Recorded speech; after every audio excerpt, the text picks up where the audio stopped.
Hi hello నమస్తే welcome to Sunitha Karri Sandeep creators. Friends, మేము ప్రతి సంవత్సరం కూడా సంవత్సరానికి సరిపడగా కారం అన్నది అమర్చుకుంటామండి.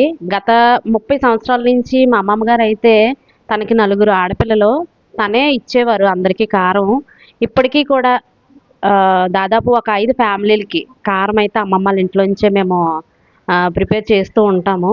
ఈసారైతే ఆల్రెడీ ఆవిడకి ఉన్న నలుగురు పిల్లల్లో ఒక ఒక ఆడపిల్లకైతే వాళ్ళ పిల్లలకి పెళ్ళిళ్ళు అయిపోయాయని తన దగ్గర నుంచే పంపించడం మొదలుపెట్టారు. కానీ ఇప్పటికీ కూడా మేము అందరం కలిపి ఒకే దగ్గరే చేసుకుంటాము కారము.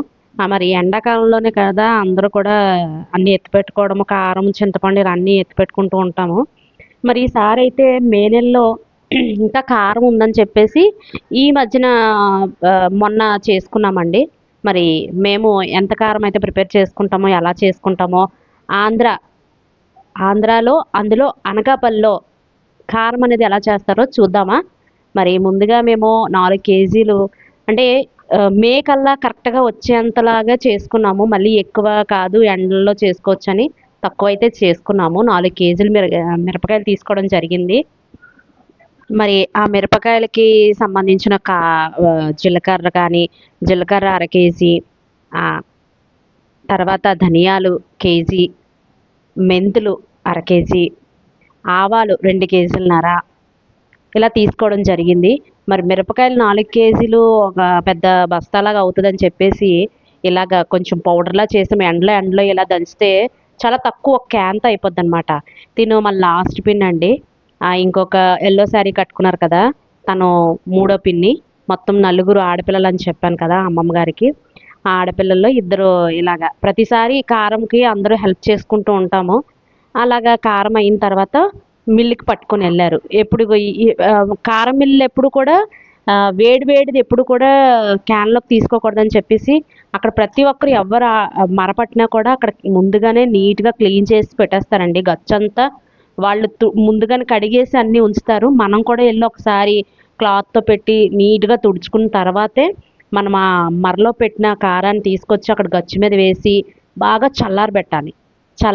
చల్లారబెట్టిన తర్వాత చూస్తున్నారు కదా ఆ మిల్లో. ఇప్పుడు ఇదివరకు అయితే 5వ నెలలో అయితే బాగా రష్గా ఉంటుంది. ఇప్పుడు అంత సీజన్ కాదు కదా, ఎవరు కూడా అంత రష్గా ఉండదన్నమాట. సో పిన్నాలు వెళ్ళి ఆడించారు, చెల్లి కూడా హెల్ప్ చేసింది. ఆవాల పౌడర్ ఇంటి దగ్గరే చేసుకొని పట్టుకొని వెళ్ళాము. సో తక్కువైతే ఆవాలు అందులోనే వేసేస్తారు, కానీ ఎక్కువ క్వాంటిటీ అవ్వడం వల్ల ఆవాలు వేస్తే ఏమవుద్దంటే మెత్తబడిపోతుందని చెప్పేసి తడి ఎక్కువ వచ్చేస్తుందని ఇంట్లోనే ఆవాల పౌడర్ చేసి అక్కడ పట్టుకొని వెళ్ళి ఆ కారంలో మిక్స్ చేస్తారండి ఆవాల పౌడర్ని. ఇలా చల్లారిన తర్వాత ఆవాల పౌడర్ వేసి బాగా కలిపేయడం జరిగింది. సో మరి ఇలాగా కారం అంతా అయిపోయిన తర్వాత బాగా చల్లారబెట్టేసి మొత్తం అంతా బాగా చల్లారిన తర్వాతే ఇంటికి తీసుకొచ్చారండి. ఇలాగా 2-3 టైమ్స్ ఫస్ట్ ఒకసారి వేస్తారు, మళ్ళీ రెండోసారి వేస్తారు. ఇంక ఎలాగా వెళ్ళాం కదా కారానికి ఆడించడానికి వెళ్ళాం కదా అని పచ్చికారం కూడా ఆడించేసుకోవడం జరిగింది. పచ్చికారం అయితే చాలా సింపుల్ అండి, ఓన్లీ ఎండుమిరకాయలు ఒకటి ఆడించి ఇచ్చేస్తారు. సో ఇక్కడ 2 చూసారు కదండి జాడి, మరి ఇది బిడ్డి అంటారనమాట. మట్టి కుండతో పూర్వకాలంలో అదే చెప్తున్నాను కదండి. గత 30 సంవత్సరాల నుంచి కూడా అమ్మమ్మ వాళ్ళు ఇందులోనే పెట్టేవారు అనమాట. కారం ప్రిపేర్ చేసి అదంతా అక్కడ ఆ బిడ్డి ఏదైతే ఉందో అందులోనే పెట్టేవారు.